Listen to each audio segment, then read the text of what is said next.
Impact per square inch, about 120 pounds. It's just one example of the tremendous physical performance asked of today's horse. A performance that requires him to be structurally sound or break down. It's a case of the survival of the fittest.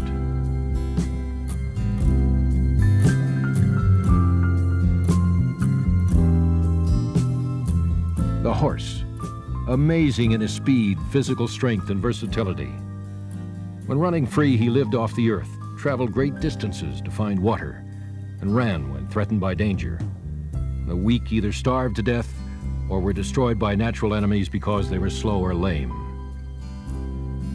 Man discovered him, threw a saddle on his back, climbed aboard, and expected optimum speed, stamina, and maneuverability, while the horse was carrying an additional 200 or so pounds perched precariously atop his back.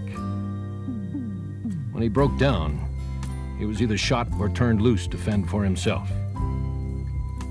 A crippled horse was a liability that one could not afford, and he rarely survived long enough to have offspring. The strong were bred to the strong. While today our survival is not so dependent upon them as it was in past history, we ask many more things from them, things that create tremendous stress on their bodies. A good judge of horses must consider three elements. First, does the horse's conformation meet the standard of excellence as established by the breed association? Secondly, the dynamics of equine locomotion, the anatomical structures that enhance the horse's athletic ability.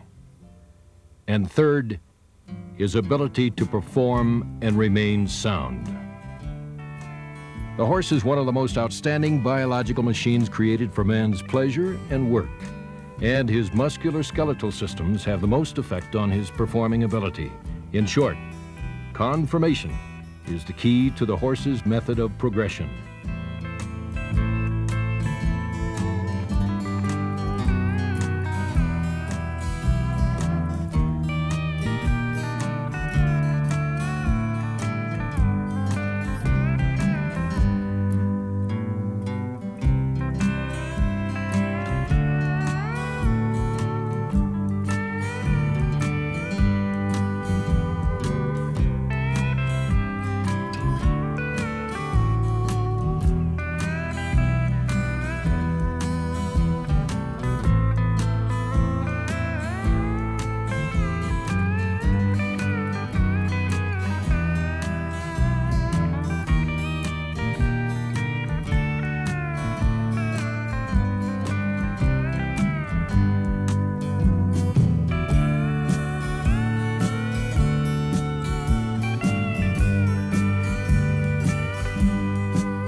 The good judge knows that the properly conformed horse is the beautiful horse.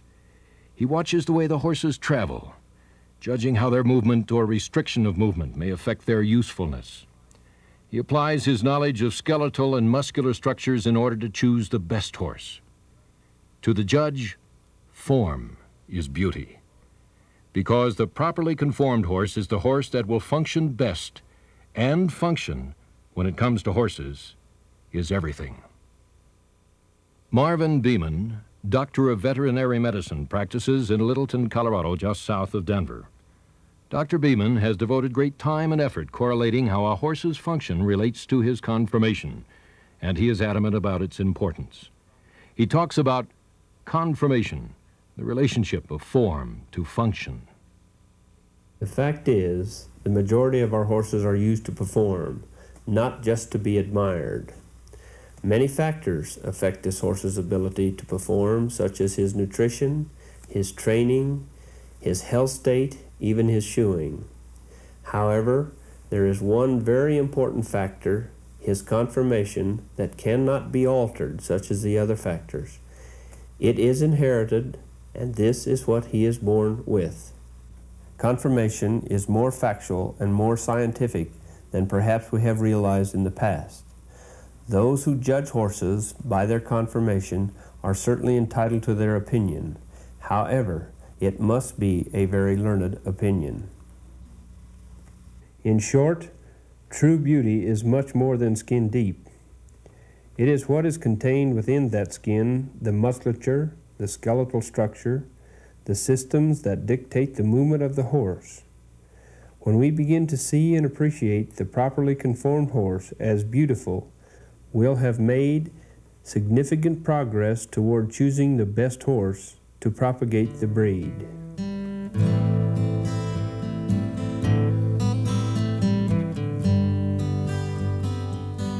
We've come a long way medically in treating horses.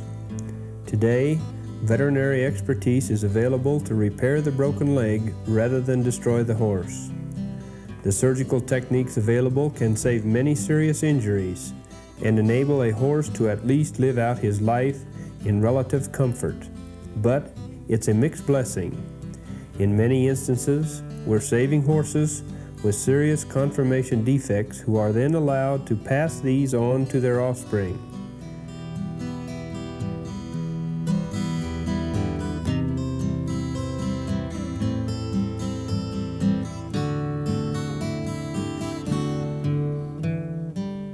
Utopian though it may be, the best situation would be to have horses so well conformed that it would be unnecessary to ever have to repair one that's damaged.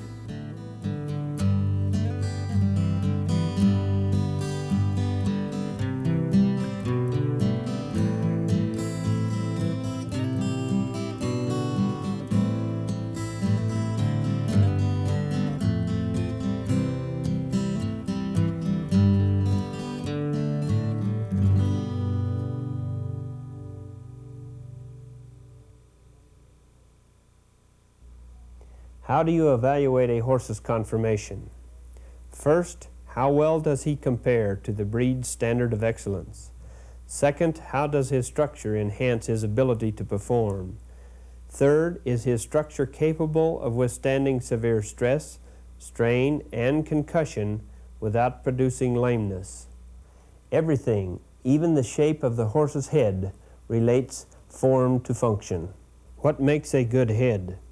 Regardless of breed, a good head has several factors that contribute to the horse's function and beauty. A large eye sitting on the corners of the forehead allows the horse to have a greater arc of vision, a very important factor. A flat or slightly dished face enhances this. In a horse that's Roman-nosed and pig-eyed, the eye socket is smaller, positioned more on the side of the head, while the bulge of the nose further restricts his arc of vision. These horses have notoriously poor dispositions. They can't see what's happening as easily as good-headed horses can. Horses are naturally apprehensive if they can't see well. The size of the nostril is also important. The larger the nostril, the more oxygen carrying capacity the horse has. If he can't breathe properly, he's not much good at anything. Excessive head size only adds weight on the end of his neck, which serves as his balancing arm, affecting his agility. There must be sufficient length between the nostrils and the eyes to allow the turbinates located there to heat or cool the air to near body temperature. And, of course, there must be room for the teeth. The upper and lower teeth should meet when biting. Years ago, bad teeth would have been a self-eliminating trait because a horse with, for example, parrot mouth would not have been able to support himself and would have died. Today, we hand-feed a horse with a bad mouth to keep him alive, and he may be worth it as a performance horse if he's otherwise well conformed. But good judgment dictates that we should not breed a horse conformed like this. Moving on down the horse. You'll notice here a long neck and a lean throat latch. Why is this important?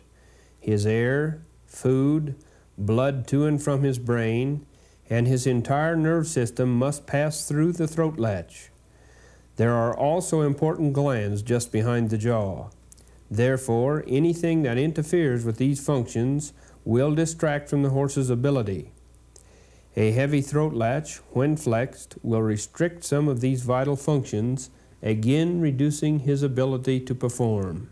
A U-neck puts the head back too much, towards the center of gravity, and therefore interferes with the balance arm effect.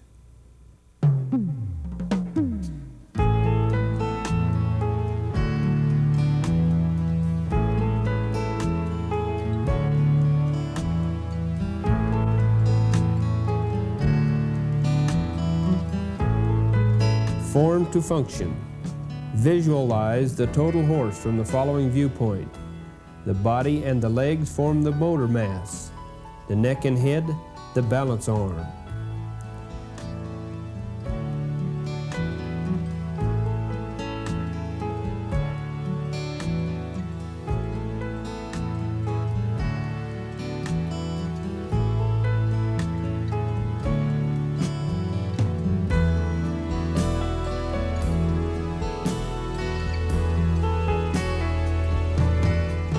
When you watch a good horse work, it's easy to see how he uses that balance arm.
Synonymous with balance is the center of gravity.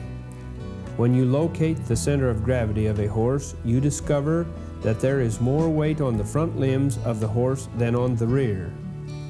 This, when related to conformation, gives us a valuable insight into the dynamics of equine locomotion and develops a priority list of conformation factors.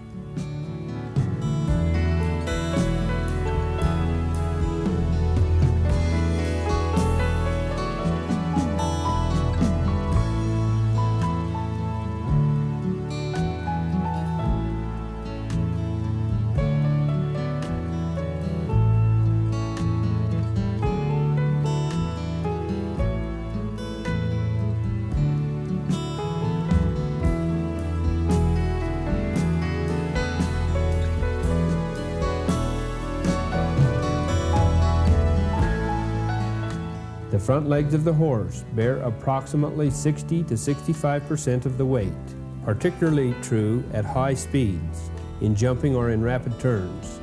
This basic fact makes the front legs one of the most important parts of the horse in terms of function. If badly conformed, they are much more prone to damage when subjected to stress, strain, and concussion. The front limb is vital to the horse's function.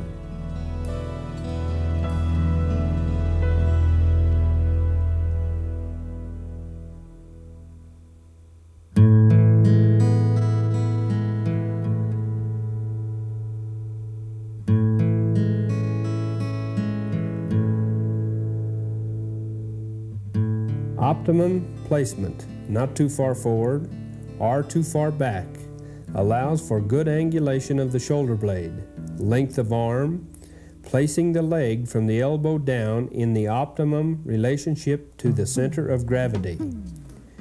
These factors, plus length of the shoulder blade, has a great deal to do with determining the length of the horse's step or stride. The longer the step or stride, the fewer number of times the foot will hit the ground in a given distance. In addition, the angle of the shoulder on the body and in relationship to the arm serves as a shock absorber. The musculature of the front leg is also very important because it is the primary source of attachment to the body. There is no clavicle in the horse. The musculature enables the body of the horse to be slung between the two front legs. And again, here is a factual reason for concern about conformation. There's another plus. The longer striding horse is also smoother to ride, as you see.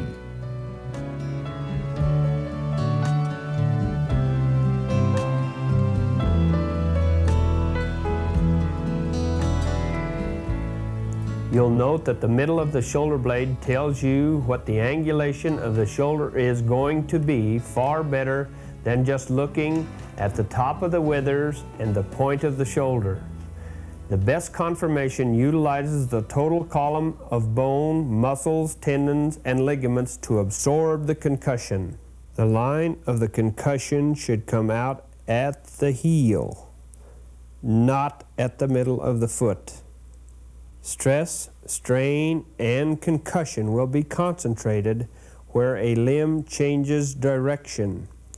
Either that site has to be reinforced or damage results. In the horse, damaged bone structure is the end result. There is room for some difference of opinion in the horse world, but the fact remains that a good horse is one that has beauty, balance, durability, and athletic superiority. In short, the kind of conformation that enables him to perform well the many tasks we assign him. We call it relationship of form to function.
This has been a look at horse conformation and its effect on the ability of the horse to perform well. Part 1 has been devoted to basic conformation. In Part 2, we examine the conformation of the horse's legs and feet.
Today, we ask more performance from our horses than ever before in history. A performance that requires them to be structurally sound or break down. It's a case of the survival of the fittest.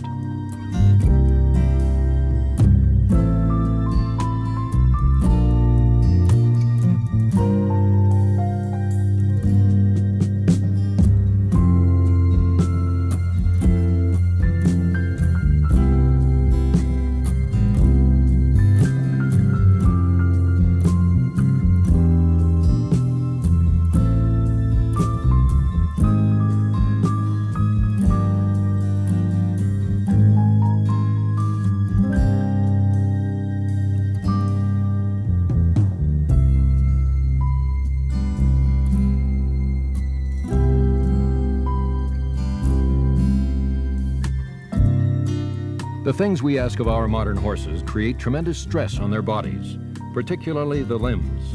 A poorly conformed horse is much more likely to suffer structural damage than a properly conformed horse.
Marvin Beeman, Doctor of Veterinary Medicine, has spent many years studying the dynamics of equine locomotion.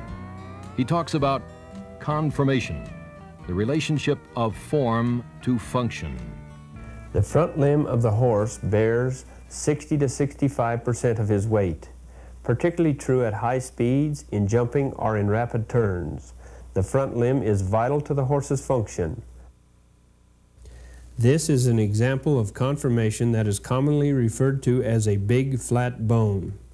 The bone isn't actually flat, it's cylindrical, but coupled with a large suspensory ligament, deep flexor tendon, and a superficial flexor tendon big enough to fit with the bone, the appearance is one of flatness.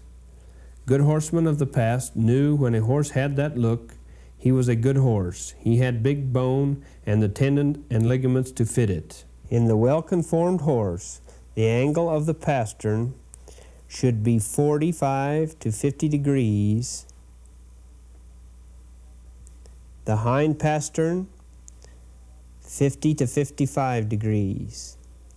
More importantly, the angle of the pastern should be the same as that of the hoof at the toe. An angulation approaching these figures will get the most efficient shock absorption by the fetlock, and as in this horse, a moderately angled pastern going into the coffin bone and the hoof prevents excessive strain on the ligaments and the tendons. The old adage, no frog, no foot, no horse, is very applicable to significance of the foot and its importance to the horse's conformation. The foot must have size and shape sufficient to support the mass of the horse and absorb the concussion generated in his dynamics of locomotion. Here is a horse that's too straight in the pastern. The end point of the line of concussion is over the middle third of the frog, right across the navicular bone. A structural explanation of why the straight-shouldered, straight pastern horse is very prone to develop navicular disease and other problems of the foot.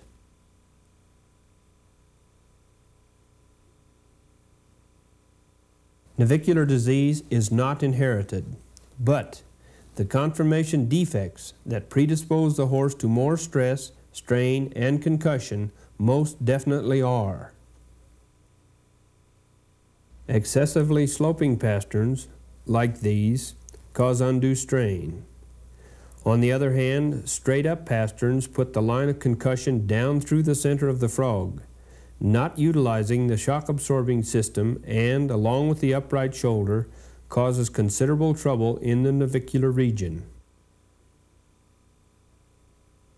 In addition, when the pastern and hoof angle are very upright, straight, the breakover is hastened, causing the foot to land from a more vertical angle and causing more concussion. A break either way in the angulation of the pastern related to the foot causes undue strain on the ligaments and may produce ring bone, etc. And finally, a horse that is excessively long in the pastern with a broken angulation called coon-footedness is going to have a tendency to run down, stick their fetlocks into the dirt, resulting in ruptured ligaments and broken sesamoids.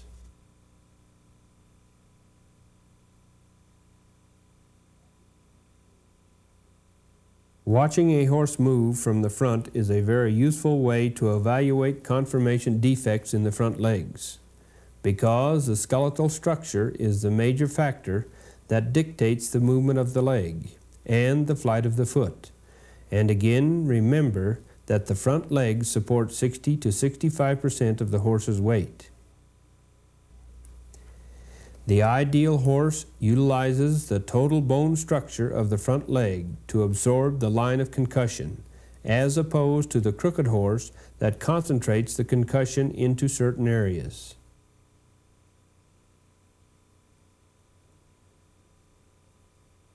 One of the most serious defects found in the front legs is what we call base wide, toed out, in at the knees, causing uneven distribution of pressure in the knee, the inside splint, and foot.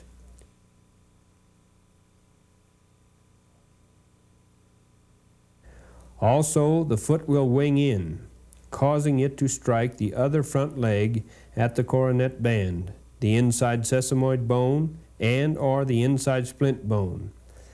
Because his conformation dictates that his foot will do this, and there will be more stress on the splint bone, he is almost assured of developing inside splints.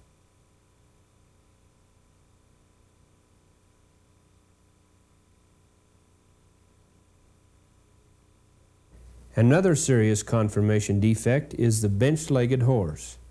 We can expect him to have a great amount of knee trouble when stressed. Pigeon-toed, causing the horse to paddle. Interestingly enough, a horse that paddles will not damage himself nearly as much as a horse that wings in, simply because the in-flight foot doesn't strike the supporting leg. Yet it is much easier to detect and often receives a more critical evaluation than towing out does. A base narrow horse also has trouble getting his feet out of the way. With his shoulders out on the front of his chest, he'll crisscross and have to compensate, resulting in paddling.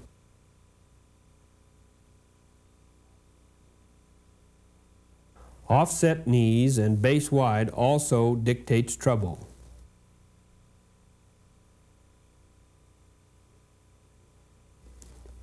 This, as we all know, is over in the knees, not attractive, and most of us have a tendency to rate a horse poorly because of it. However, the knee is made to bend that way, not backwards like a calf knee. So if we try to place a value on a conformation defect, the horse that's over in the knee is a better risk than the calf knee. Neither is desirable.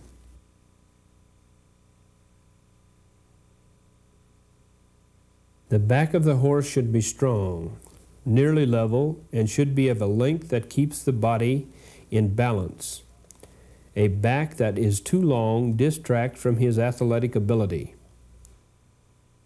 The withers are vitally important in holding a saddle properly. The bones keep the saddle from turning without excessive cinch pressure and keep the saddle from interfering with the action of the upper front limbs. Mutton withers are a definite liability. When the croup is higher than the withers, the pressures are going to be increased on the front limbs. When the saddle is added, the rider is moved forward, also increasing the front end concussion. Physiologically, this makes him an inferior athlete to the horse that is level or even higher in the withers. How about the hindquarters? The primary function of the back legs is to power the horse. Ideally, when a horse is correct in the hind leg conformation, a plumb line dropped from the point of his hip will go straight to the point of his hock and right on down the back of the cannon bone to the fetlock. The hock is a common site of lameness from stress, strain, and concussion.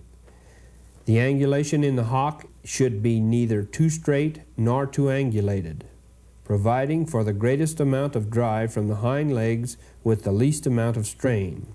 One hind leg problem is the horse that's camped out behind. The rear legs are behind the plumb line. It loses supporting ability and materially reduces his driving ability.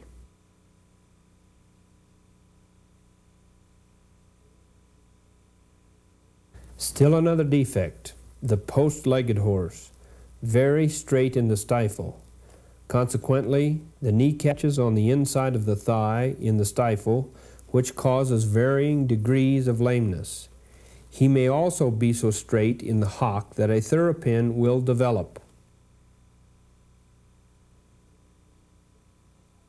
On the other hand, a sickle-hocked horse puts a great amount of strain on the back of the hock, a significant predisposition to the development of a curb.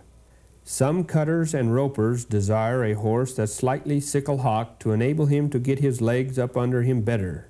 However, if he has the correct angulation and proper length, he will not have to be sickle-hocked to be a good performer. Form to function. Fact, not opinion. There is, of course, a relationship of form to function in the muscling of a horse. It is vitally important for top performance as an all-around equine athlete, but rarely does a horse break down as a result of weak muscling. That is why we put so much emphasis on the bones, tendons, and ligaments. Let's take a look at our horses from behind. Here is our standard of excellence, straight angulation.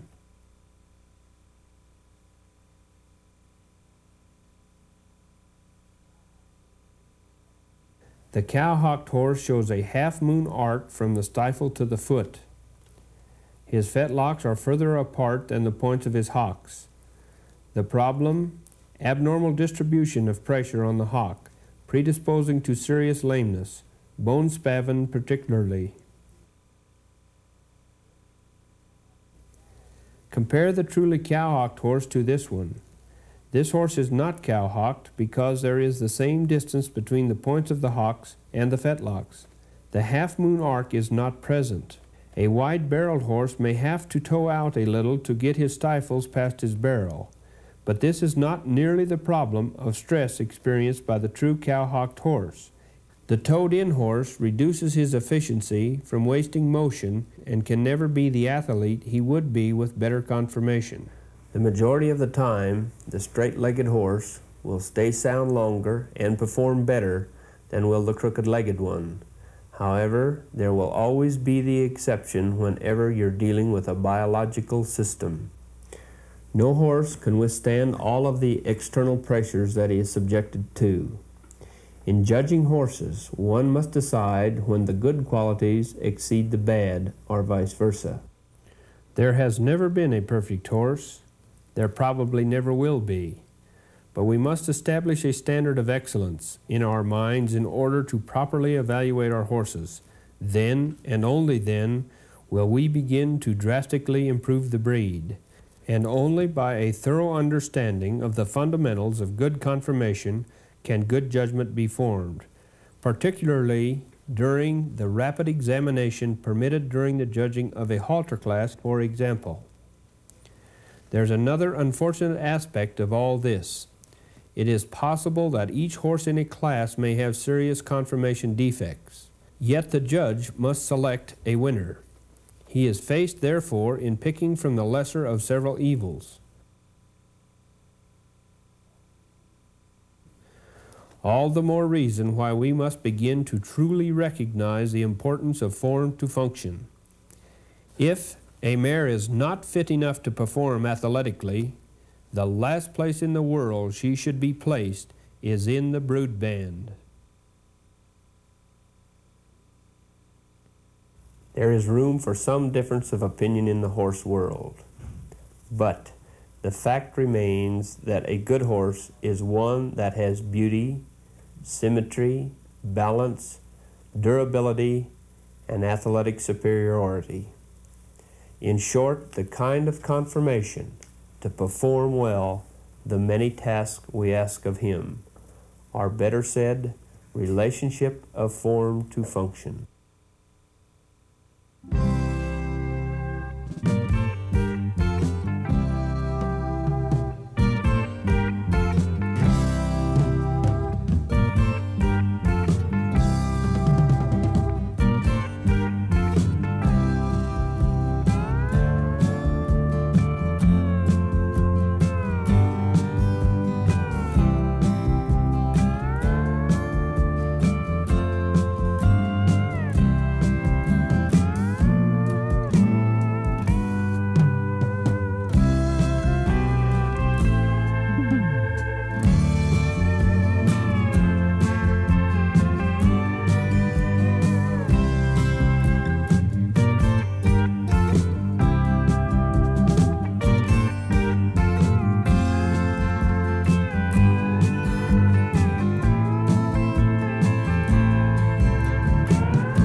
Today's horse is a professional athlete.